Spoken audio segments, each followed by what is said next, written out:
आप सभी सम्मानित साथियों को जी राम जी। आशा करता हूं कि आप सब स्वस्थ और मस्त होंगे। आज वर्ष 2026 कैलेंडर वर्ष जो होता है उसकी प्रातः बेला है। आप सभी को आने वाला वर्ष 2026 जिसकी आज शुरुआत हो चुकी है बहुत बहुत मंगलमय हो। साथियों,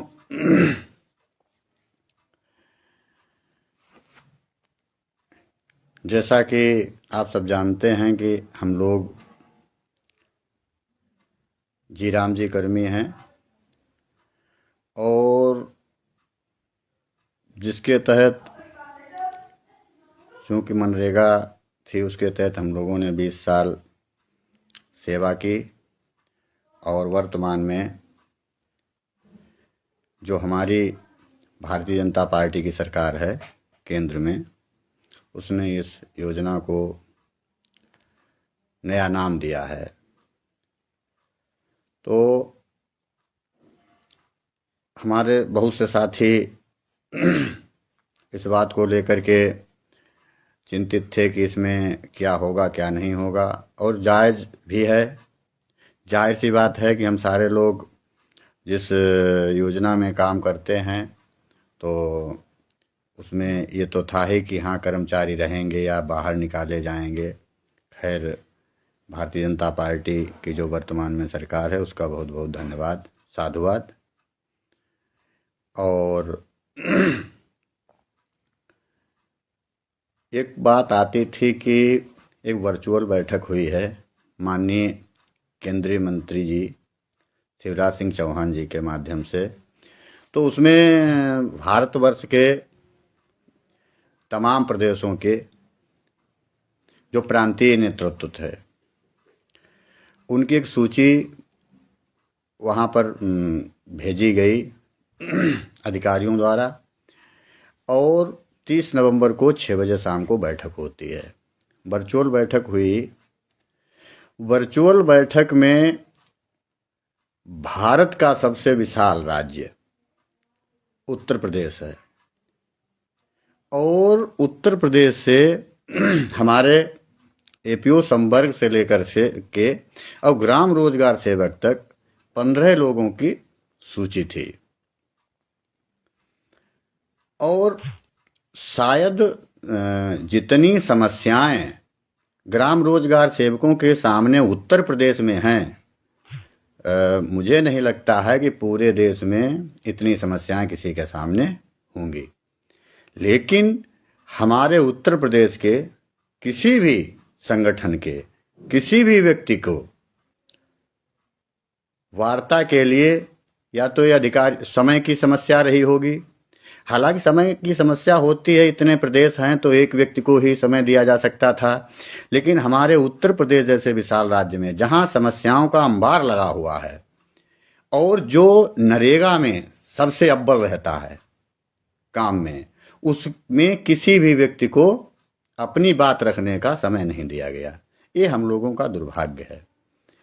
रवैया ये रहा कि हमारे जैसे उत्तर प्रदेश से कट करके उत्तराखंड बना, बिहार से कट करके झारखंड बना, एमपी से छत्तीसगढ़ बना।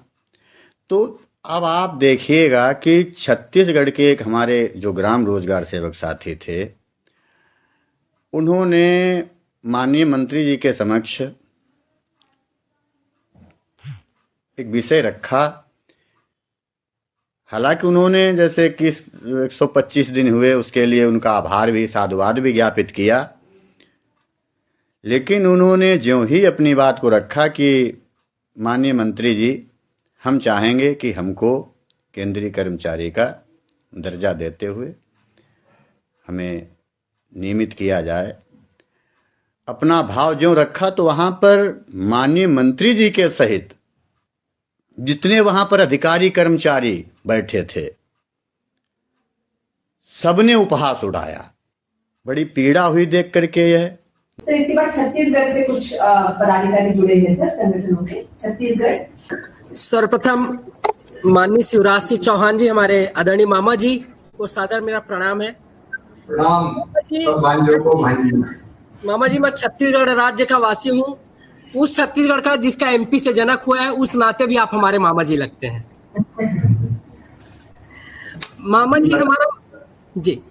मामा जी हमारा मुख्य जो मुद्दा था, जैसे आपने 6% से 9% हमारा किया है, उसके लिए मैं कर्मचारी वर्ग से धन्यवाद देता हूँ। आपने जो 100 दिवस को बढ़ा के 125 दिवस किया है, उसके लिए मैं किसान पुत्र होने के नाते, एक श्रमिक का बेटा होने के नाते भी धन्यवाद देता हूँ। लेकिन एक छोटा सा जो प्रश्न था हमारे जहन में मामा जी, कि 6% से 9% तो हो गया, लेकिन क्या हमें समान काम समान वेतन जो सुप्रीम कोर्ट का गाइडलाइन है वो मिल पाएगा?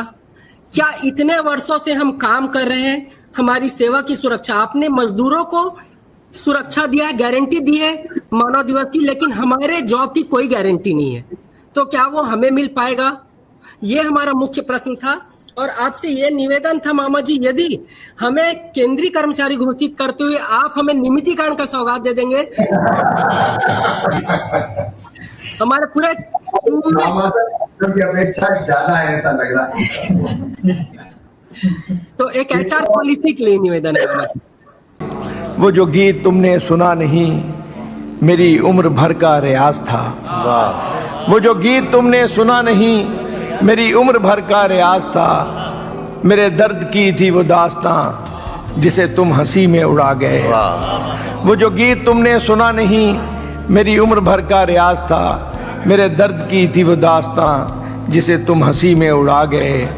मेरी उम्र से न सिमट सके, मेरे दिल में इतने सवाल थे।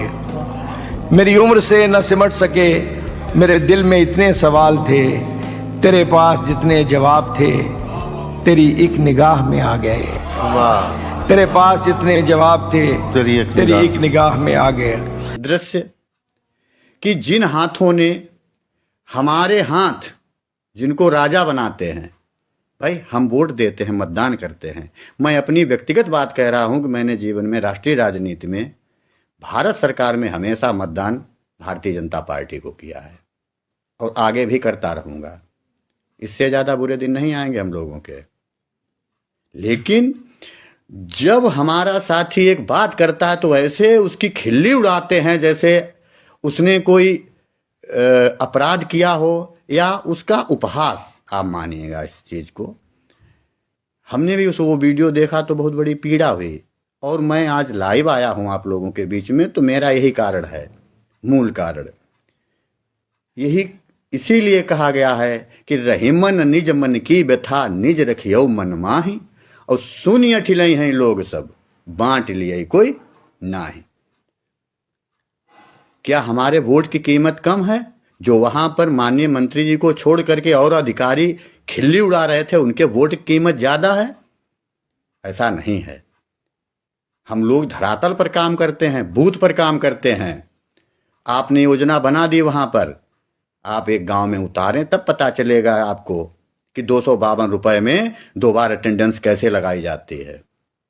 कैसे लोगों को 6-6 महीने और 8-8 महीने आप मजदूरी नहीं देते हैं, उसके बावजूद लोग कैसे उन मजदूरों का अपने पास से पैसा देते हैं। ऐसा नहीं है प्रधान जी को लोग दुनिया में चोर साबित करने पर उतारू हैं, लेकिन ऐसा नहीं है कि हर आदमी एक सा हो।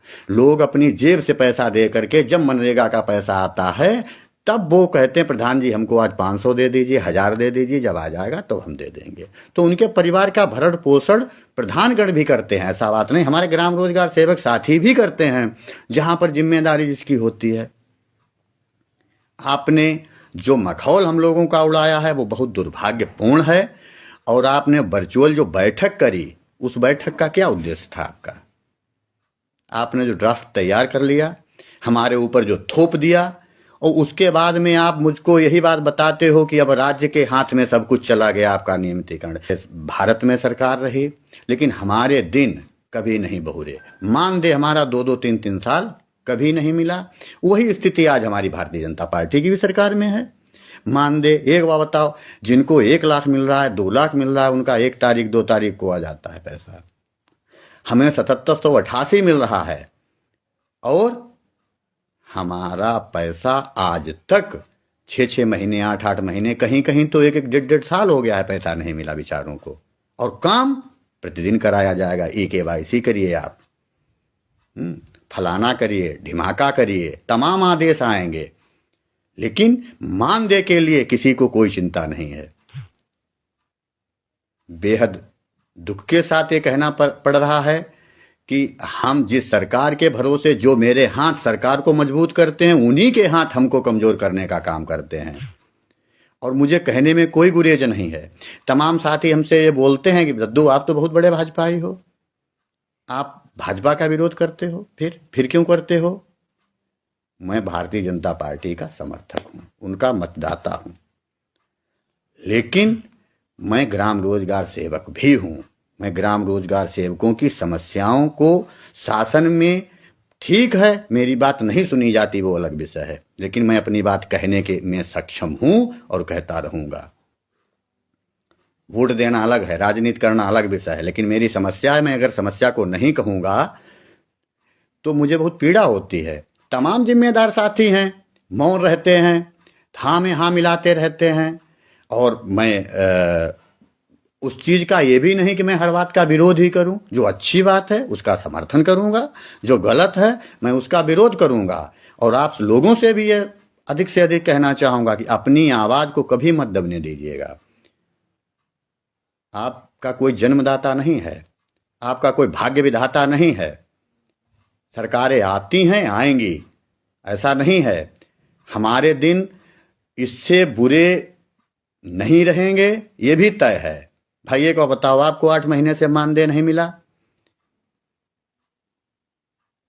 डेली आपको काम की ऊपर से डंडा डाला जाएगा, ये करो वो करो, जिसको 7788 परिवार चलाने में कितनी बड़ी समस्या आ रही है। कभी चला करके तो देखो। आपको तो सरकारी सुविधाएं भी मिल रही हैं। अब सिर्फ बात यह है कि हमारा जो मखौल उड़ाया गया है, हम भारत सरकार के माननीय मंत्री जी से कहेंगे कि जो लोग बैठे थे उस बैठक में, उम्मीद करना कोई बुरी बात नहीं है। आप हमसे वोट की उम्मीद करते हैं तो हम आपसे भी नियमितीकरण की उम्मीद करते हैं। आपने कह दिया कि अब राज्य के ऊपर छोड़ दिया आपने। अरे हमसे लोगों से तो अच्छे पंचायत सहायक हैं। राज्य ने अपनी पूरी जिम्मेवारी का निर्वहन किया, उनको प्रतिमाह मानदेय मिलता है। ऐसा नहीं है, उनका फिक्स अगर 6000 है तो उनको 6000 प्रतिमाह मानदेय दिया जाता है और समय से मानदेय मिलता है। नहीं मानदेय मिलता है तो शासन से पत्र आता है, ठीक, कि आप लोग इनका मानदेय क्यों नहीं दे रहे हैं, इनका समय से मानदेय दीजिए। और हम लोगों के मानदेय के लिए, भाई हम भी तो एक कर्मी हैं, हमारे भी तो परिवार है। बड़ी पीड़ा हुई साथियों। और उस वर्चुअल बैठक का कोई उद्देश्य रहा हो, वो भाई शासन की मंशा थी, हमारे अधिकारी गणों की क्या मंशा रही होगी, लेकिन उत्तर प्रदेश जैसे राज्य से किसी एक सिंगल व्यक्ति को अपनी समस्याओं के बारे में अवगत नहीं कराया गया। क्योंकि यहां पर अब EPF का पैसा कट रहा है। कब से कट रहा है पैसा, और उस पैसे का किसी के पास कोई हिसाब किताब नहीं है। न शासन के पास है, न प्रशासन के पास है, न सरकार के पास है, न अधिकारियों के पास है। जब हमारा 7788 मिल रहा है, उसके बाद में हमारा कट रहा है पैसा, तो पैसा हमारा कहीं न कहीं होना चाहिए। उस पैसे का कोई गणित नहीं है, वो पैसा किसके पास है, और उस पैसे का किसी को लाभ भी नहीं मिल रहा है। हमारे तमाम साथी मृतक हो गए हैं, और जिनकी मृत्यु हो गई है उनको उसका कोई लाभ EPF का नहीं मिला। ये दुर्भाग्य की बात है। भाई आप लोग हो, आप नियमित कर्मचारी हो, आपके साथ कोई घटना घट जाएगी तो आपके बच्चे नौकरी भी करेंगे, आपकी पत्नी को पेंशन भी मिलेगी, तो आपको हमारी पीड़ा से क्या लेना देना है।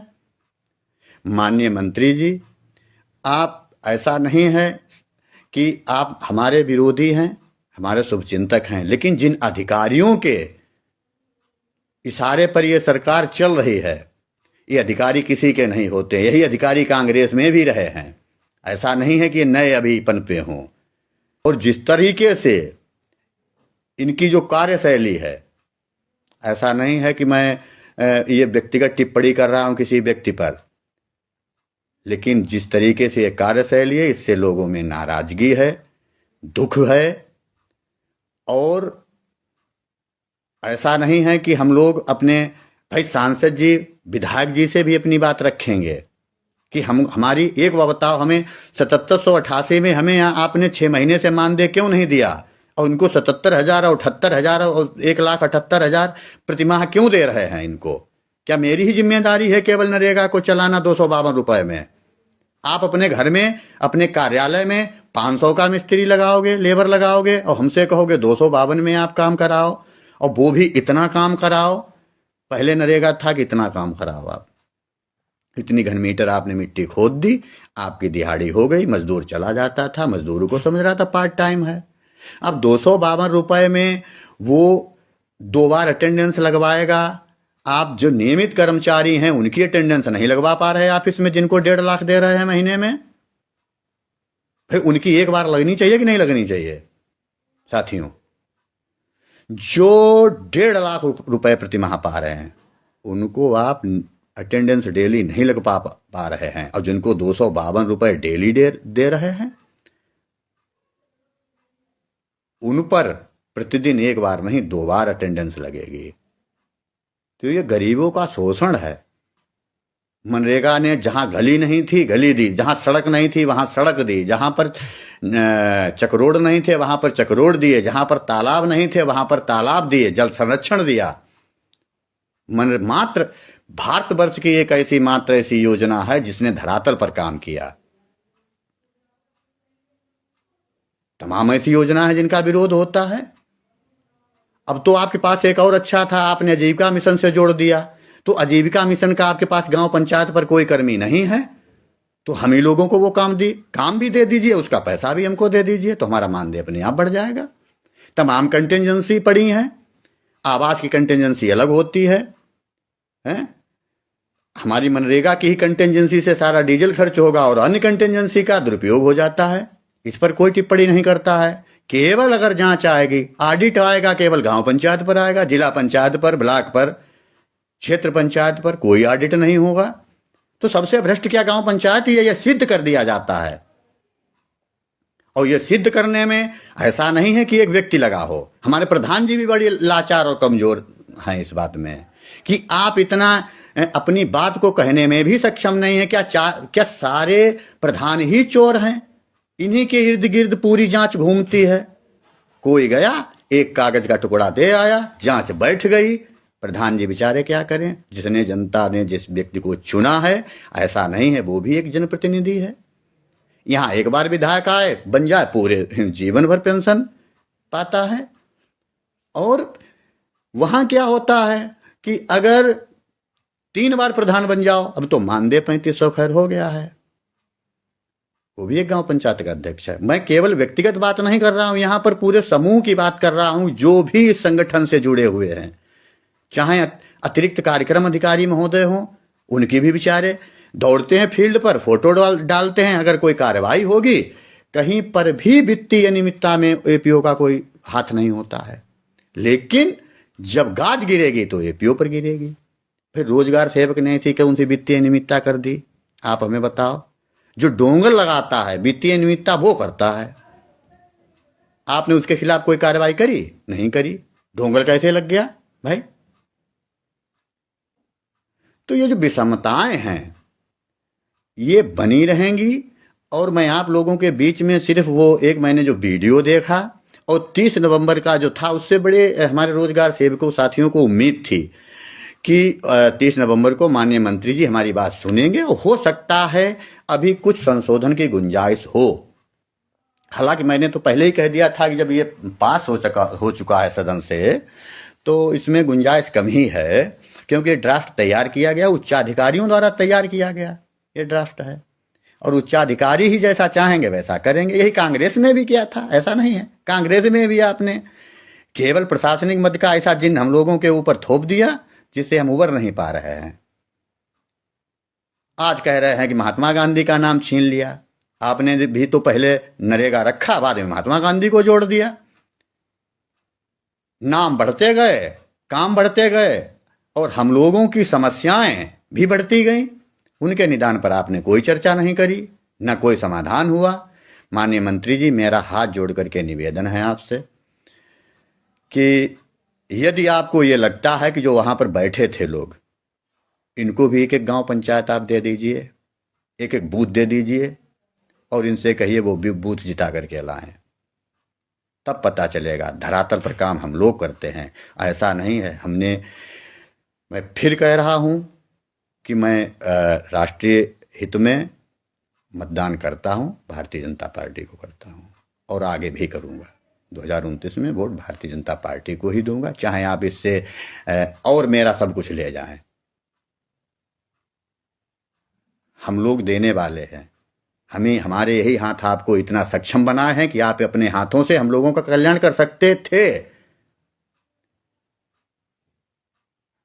लेकिन ये दुर्भाग्य मेरा भी है और आपका भी दुर्भाग्य है कि श्री राम जी के नाम से जो योजना चल रही है, श्री राम जी के राज्य में कभी किसी के साथ में भेदभाव नहीं होता था और हम लोगों के साथ भेदभाव हो रहा है। हमारे तमाम शिक्षा मित्रों की स्थिति हम देखते हैं, चूंकि हमारे घर में भी शिक्षा मित्र लोग तभी टिप्पणी नहीं करते हैं।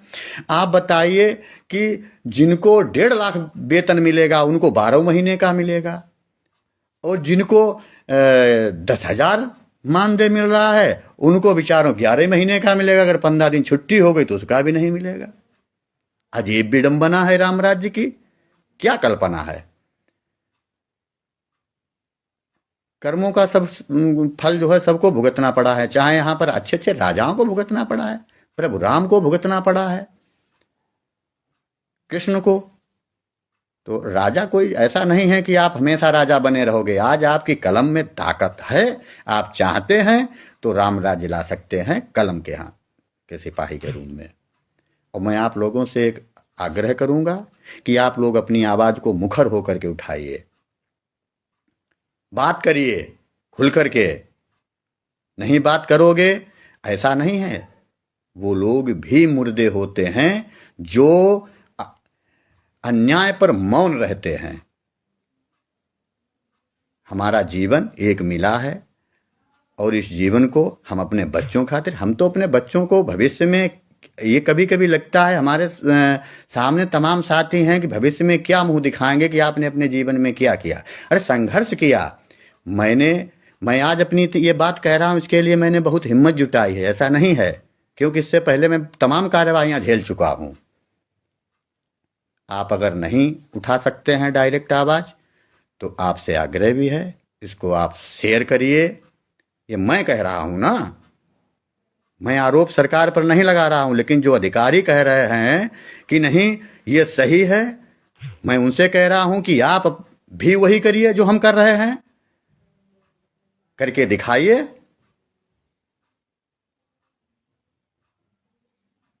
और हमारी सरकार, माननीय मोदी जी, माननीय योगी जी अच्छे व्यक्ति हैं, लेकिन अब वही कही जाती एक चना क्या भार फोड़ेगा। हर साख पे उल्लू बैठा है, अंजाम गुलस्ता का होगा। यहां तो सब जिसको मौका मिला वो सब इकट्ठा करने में लग गया। मानदेय का पैसा पड़ा है, मानदेय नहीं दिया जा रहा है। बदनाम कौन हो रहा है? सरकार हो रही है। भाई मानदेय का पैसा क्यों नहीं दिया जा रहा है? भारत सरकार जब दे देती है तो राज्य सरकार के अधिकारी उसको अपने पास रखे रहते हैं जमाए दही की तरह। इसमें तो भारत सरकार, लेकिन इनके ऊपर नियंत्रण नहीं है सरकार का। सरकार का नियंत्रण केवल अगर है तो ग्राम रोजगार सेवकों पर है, छोटे कर्मचारियों पर है, बड़े कर्मचारियों पर इनका कोई नियंत्रण नहीं है। आप सभी जुड़े, आपने हमारी बात को सुना और उम्मीद करता हूं कि आप सब लोग भी ग्राम रोजगार सेवक ही है ना, और नहीं तो इस समाज के जागरूक साथी हैं। जब हम लोगों की 2006 में, उस समय इंटर में फर्स्ट गांव में आना बहुत बड़ी बात होती थी, और एक गांव में, पूरे गांव में हम लोग प्रथम थे, तब हम बने। हम भी काबिल थे, ऐसा नहीं है, लेकिन अब हमको मजदूर की श्रेणी में, मजदूर से भी बदतर श्रेणी में लाके खड़ा कर दिया कि जब आपकी मजदूरी, जैसे मजदूरी बढ़ेगी वैसा आपका कमीशन बढ़ेगा। हमें कम कमीशन एजेंट हो गए। हम लोगों को सरकार की मंशा कमीशन एजेंट की तरह काम कराने की है, और जो कांग्रेस की थी वही मंशा सीधे भारतीय जनता पार्टी की है। इसमें एक भी अंतर नहीं है। न कार्यशैली में हम लोगों के प्रति, वैसे तो अलग है, मैं ये मानता हूं, लेकिन हम लोगों के प्रति, हमारे परिवार के प्रति, जो मनरेगा का परिवार है और जीराम जी परिवार है, इसमें दोनों की मंशा एक है। 9% कंटेंजेंसी, जब 6% कंटेंजेंसी से 1.5 साल मानदेय नहीं मिला, तो 9% कंटेंजेंसी से 1 साल मानदेय नहीं मिलेगा। मोटी सी बात है। आप चाहते क्या हैं? गांव ऐसे विकसित नहीं होगा। गांव विकसित जब होगा जब सबको समान अधिकार होंगे, समय पर रोटी मिलेगी, समय पर कपड़ा मिलेगा, समय पर मकान मिलेगा। और वो सब आपने जो योजनाएं लागू करी, उनको जमीन पर उतारने का काम ग्राम रोजगार सेवक का। और जब यहां से ग्राम रोजगार सेवक पूरी ताकत लगा करके उसको आगे बढ़ाते हैं, तो पुरस्कार किसको मिलता है? ग्राम विकास विभाग को, उनके अधिकारियों को, उनके मंत्री जी को। और मंत्री जी अधिकारी मान दे देते नहीं हैं, फिर काम कौन करता है? भाई, आज तक नरेगा में जो भी कार्य हुआ है वो हमें मंत्री जी बताएं। हमारे मंत्री जी विभागीय उप मुख्यमंत्री जी भी हैं। बहुत बड़ी उम्मीद थी। चुनाव के पहले, 2017 चुनाव के पहले का वीडियो है, लोग तो हम पर थूकते हैं, कहते आप तो बहुत बड़े भाजपाई हो, जिनका मंत्री झूठ बोलता है। आपका वीडियो प्रसारित हो रहा है कि मेरे आने के बाद में नरेगा कर्मियों का उद्धार होगा, ये होगा, वो होगा। वो आप, अब चलो, आपके पास विभाग नहीं था, अब तो आपके पास विभाग है, आप सरकार में हैं, सत्ता में हैं, और आप एक मजबूत नेतृत्व करता है। आप में क्षमता भी है कि अगर आप चाहें तो आप करा सकते हैं। ऐसा भी नहीं है, फिर भी आप सुध नहीं ले रहे हो। हमारे तमाम साथी आपके क्षेत्र के हैं जो आपसे मिलने जाते हैं, मैं भी आपसे मिला हूं। ये हम लोगों का दुर्भाग्य है कि या तो मैं रोजगार सेवक हूं, ये मेरा दुर्भाग्य है, या हम लोग आपसे उम्मीद किए हैं। अरे, मुझे उम्मीद नहीं करनी चाहिए थी। उस व्यक्ति ने यही कहा कि माननीय, हमें केंद्रीय कर्मचारी का दर्जा दे दिया जाए। इतने पर पूरा मखौल उड़ा दिया गया। ऐसे हंसे जैसे आप तो बहुत बड़ी उम्मीद करते हो। अरे, उम्मीद तो सब सबसे करते हैं। आप हमसे वोट की उम्मीद फिर क्यों करते हो? आप भी एक स्पष्ट लिख करके दे दीजिएगा कि ग्राम रोजगार सेवकों के वोट की कोई आवश्यकता नहीं है। समय आएगा, इच्छा हो दें, इच्छा हो मत दें। वोट सबका चाहिए और काम गिने चुने लोगों का चाहिए। आप लोग जुड़े, और हमें विश्वास है कि आप लोग अपनी बात रखने में पीछे नहीं हटेंगे। मैं सरकार का विरोधी नहीं हूं, लेकिन जो ये कदम उठाया गया है, जो हमारे हित में कतई नहीं है, हमारे साथियों के हित में कतई नहीं है। 125 दिन हैं, हम उनका साधुवाद, धन्यवाद ज्ञापित करते हैं। 2 महीने काम बंद रहेगा। अभी ये भी पचड़ा फंसेगा भविष्य में कि जिन महीनों में काम बंद रहेगा उन महीनों का मानदेय कौन देगा, राज्य देगी या केंद्र देगा। अभी ये भविष्य में, अभी देखिएगा, अभी तो ये हुआ है मामला। वो कहेंगे जब 1 महीने काम ही नहीं हुआ है।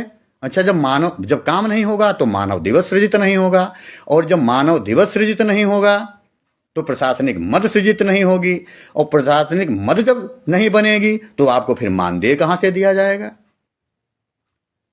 यह टेक्निकल पॉइंट है, और इसी में हम लोग पिछले 20 साल से उलझे हुए हैं। और फिर आगे जो हमारी आपकी, अब तो खैर हमारी ही 20 साल नहीं बची है नौकरी, तो 20 साल बहुत कम लोगों की बची होगी, 10-15 साल जो भी बचे हैं सेवा में। अरे अनुभव के आधार पर आप चाहते तो आपका ग्राम विकास विभाग है, ग्राम विकास विभाग में आप चाहते तो ग्राम रोजगार सेवकों को ग्राम विकास विभाग और पंचायत विभाग दोनों लोग मिलकर के एक ऐसा पद सृजित कर सकते थे गांव पंचायत पर। आपके पास सचिव नहीं हर गांव पंचायत पर है जो आपका काम देखता है। आप अगर चाहते तो राज्य और केंद्र दोनों मिलकर के हम लोगों को, ठीक है, हम ये भी नहीं कहते कि आप चलो हमें नियमित केंद्रीय कर्मचारी का दर्जा दीजिए, आप एक ऐसा पद सृजित कर सकते थे, दोनों सरकारें थीं। अब इसमें हम कांग्रेस का दोष दें, जहां कांग्रेस की सरकार है वहां भी ग्राम रोजगार सेवकों की स्थिति दयनीय है, जहां पर भारतीय जनता पार्टी की सरकार है वहां पर भी रोजगार सेवकों की स्थिति दयनीय है। तो हम किस सरकार की वाहवाही करें, हमारी यही समझ में नहीं आता है।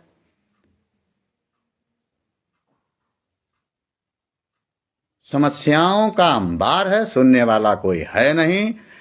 राम राज्य चल रहा है और जिस राम राज्य की कल्पना के लिए हम लोग मतदान कर रहे हैं और करेंगे, मुझे ये नहीं लगता है, स्पष्ट रूप से मैं कह रहा हूं, इन अधिकारियों के चलते ऐसा नहीं है सरकार की मंशा खराब हो, हमारे नेताओं की मंशा खराब हो, लेकिन ये जो कठपुतली बनाए हुए हैं, देखिए हर नेता को इतना ज्ञान नहीं होता है कि जानकारी भी नहीं होती है, कुछ जानकारी का अभाव भी होता है कि जो हम लोग कर रहे हैं इसमें कहाँ पर समस्याएं पैदा होंगी, कहाँ पर क्या चीज आएगी। ये हमारे जो नहीं उनके सचिवगण होते हैं, अधिकारीगण, वो पूरा ऐसा हमारे लिए निगेटिविटी बिठा दी गई है वहां पर। तो सरकार भी तो हम ही बनाते हैं, आपकी बूथ पर आपका कोई भी आईएएस नहीं आता है उतर करके जमीन पे काम करने के लिए। आपकी योजनाओं के बदले में आपका प्रचार प्रसार और मतदान के लिए लोगों को से आग्रह केवल आपका रोजगार सेवक फील्ड वर्कर ही करता है। और उसकी ये जो दुर्दशा कर रखी है माननीय मंत्री जी, मैं तो माननीय योगी जी, माननीय मोदी जी से, और चूंकि शिवराज सिंह जी हमारे जो बहुत वरिष्ठ नेता हैं, मुझे तो ये उम्मीद ही नहीं थी कि इतना, जैसे एक विशाल हृदय वाला व्यक्ति, एक विशाल हृदय वाला व्यक्ति जिसने एमपी को बनाने में अपनी पूरी ऊर्जा लगा दी, वो भारत को भी बनाने में पूरी ऊर्जा लगाएंगे। लेकिन ये विकसित भारत 2047 तक गांव जब भी विकसित होगा, जब भारत सरकार और राज्य सरकार दोनों सरकारें गांव के लिए जुट जाएंगी। नहीं तो ऐसा नहीं है कि योजना आपकी है, हम लोग जैसे काम करते थे वैसे काम करेंगे। आप जितना दे रहे हैं इतना न भी दें, हो सकता है इसमें से, मैं तो ये कह रहा हूं कि ये जो अधिकारीगण हैं ये बैठ जाएं और मैं व्यक्तिगत रूप से बैठता हूं और जीवन में एक संकल्प लेता हूं प्रभु राम जी के चरणों में चल करके कि ये निःशुल्क सेवा करें जीवन भर देश की, और मैं निःशुल्क करूंगा। जो भी पैसा मिले ये प्रभु श्री राम जी के चरणों में, सेना को समर्पित कर दें ये पैसा जो अधिकारी वहां पर बैठे हैं। आप हवाई जहाज, नरेगा की कंटेंजेंसी से आप हवाई जहाज की यात्रा करो, कागज उड़ जाए पता नहीं चलता है कहां चला गया। कंटेंजेंसी से तमाम सीबीआई जांचें हुई कंटेंजेंसी की, प्रधानों की जांच में प्रधानों के सीज हो गए, रोजगार सेवकों की नौकरी चली गई हैं, एपीओ बेचारे बर्खास्त हो गए, तकनीकी सहायक चले गए। लेकिन आपने आज तक एक नया अजूबा कभी देखा होगा कि जो कंटेंजेंसी दुरुपयोग में सीबीआई जांच हुई उसमें आज तक किसी पर कोई कार्रवाई नहीं हुई। उनको बचाने वाला कौन है? क्योंकि उनके पास पैसा है, धन है, हमारे पास हाथ हैं जो आपके हाथों को मजबूत करते हैं। तो मेरा आप सब लोग इस हमारी लाइव से जुड़े, पुनः ग्राम रोजगार सेवकों की समस्याओं के संबंध में आप सबके बीच में आता रहूँगा और आप लोगों से ये गुजारिश भी करूँगा कि आप अपनी आवाज़ को उठाने में कभी मत हिचकिचाएं। ईश्वर ने आपको जबान दी है, मुंह दिया है, तो बोलने के लिए, कान दिए सुनने के लिए, आंखें दी हैं देखने के लिए। तो देखो, सुनो और कहो। समस्याएं आती हैं, जाती रहेंगी। आज का दिन आपके लिए बहुत मंगलमय हो। और आप लोगों से ये गुजारिश है कि अगर हमारी बातों से अगर आप सहमत हैं और जो सही बातें हैं तो आप इसको शेयर जरूर करें, ताकि अधिक से अधिक लोगों तक ये बात पहुंच पाए और आप ही माध्यम हो जो माननीय मंत्री जी तक भी बात पहुंच सकती है, माननीय मुख्यमंत्री जी तक भी बात पहुंच सकती है, माननीय हमारे ग्राम विकास के जो मंत्री राज्य सरकार के हैं उन तक भी बात पहुंच सकती है। और सोशल मीडिया ऐसा मंच है जहां से हमारी हर विभाग में हर मंत्री तक बात पहुंच सकती है। कोई न कोई तो सुनेगा और नहीं सुनेगा, अरे उसने मांग दिया तो खिल्ली उड़ा दी, ज़्यादा है यही तो कहेगा, अरे बहुत बोलते हैं, बात खत्म हो गई। अंत भला तो सब भला। जहां आपको जाना है वहां रोजगार सेवक भी जाएगा। यहां पर आप अन्याय कर सकते हैं रोजगार सेवकों के साथ में, लेकिन गंगा मैया के पवित्र तट पर किसी के साथ अन्याय नहीं होगा। वहां पर हमारा और आपका सबका फैसला बराबर होगा। भगवान के यहाँ सब बराबर है। केवल राम राज्य की अगर कल्पना, आप झूठी कोरी कल्पना लेकर के घूम रहे हैं, एक आपने कागज के पन्ने में राम राज्य को दबा रखा है, तो ये बेमानी होगी। राम राज्य वो है जो धरातल पर उतरे। राम राज्य की परिकल्पना वो है जो हर व्यक्ति सुखी हो, खुशी हो। यहां फीस नहीं जमा कर पा रहे हैं बच्चों को पढ़ा नहीं पा रहे हैं। एक 7788 रुपए में आपको कहा जाए कि आपके 2 बच्चे हैं, उनको पढ़ाइए, घर परिवार चलाइए, चला पाएगा कोई? इन्हीं से कह दिया जाए, कोई नहीं चला पाएगा। तो आप सभी को नमस्कार, जय राम जी की। आप सभी लोग जुड़े, इसके लिए आपका बहुत बहुत साधुवाद, धन्यवाद। और जो लोग, हो सकता है कुछ लोगों को मेरी बात बुरी भी लग रही हो, तो उनको भी बहुत बहुत धन्यवाद। क्योंकि ये विचार जो हैं, जरूरी नहीं कि मेरे भाई, जब उनका जो ड्राफ्ट तैयार किया, जो मेरे ऊपर थोपा गया हम लोगों के ऊपर, जब हमको वो नहीं सही लग रहा है, तो जरूरी नहीं कि हमारी भी बात सबको सही लगे। मैं तो अपने विचार रख रहा हूं। सभी लोग जरूरी नहीं कि हमारी बात से सहमत हों, लेकिन ये तय है कि अगर 95% मनरेगा कर्मी और जो गांव पर करने वाला कर्मचारी है, श्रमिक, वो आज अपने को ठगा महसूस करता है। और ऐसा नहीं है, श्रमिकों से डायरेक्ट जो लिंक है, जुड़ाव है, रोजगार सेवकों का ही है। रोजगार सेवक वाहवाही करते हैं, ले जाते हैं बूथ पर कि भाई वोट दीजिए, प्रभु राम के चरणों के नाम पर वोट दे दीजिए। मैं खुद हाथ जोड़ता हूँ, तो दूसरों की क्या कहूँ। तब ये वोट मिलता है। ये वोट ऐसे नहीं मिल जाता है कि आपने जब चाहा तब किसी को कर दिया, जब चाहा तब किसी को कर दिया। वोट के लिए एक वोटर को बूथ तक ले जाना पड़ता है। और बूथ तक कैसे जाता है? केवल घोषणाओं से नहीं जाता है, वहाँ पर खिल्ली उड़ाने से नहीं जाता है, नहीं इन अधिकारियों की वजह से जाता है। वोटर वोट पर, बूथ पर जब जाता है, जब गांव का व्यक्ति उसको बूथ पर ले जाता है, वो आपका रोजगार सेवक है, आपका कर्मचारी है, आपके परिवार का है। और परिवार के मुखिया से उम्मीद लगाना कोई बुरी बात नहीं है। हम सब ने उम्मीद लगाई है, हम सबको उम्मीद है कि हमारा आप उद्धार करेंगे, कल्याण करेंगे। और नहीं करेंगे तो जय सीताराम, जय राम जी की। हर हर महादेव।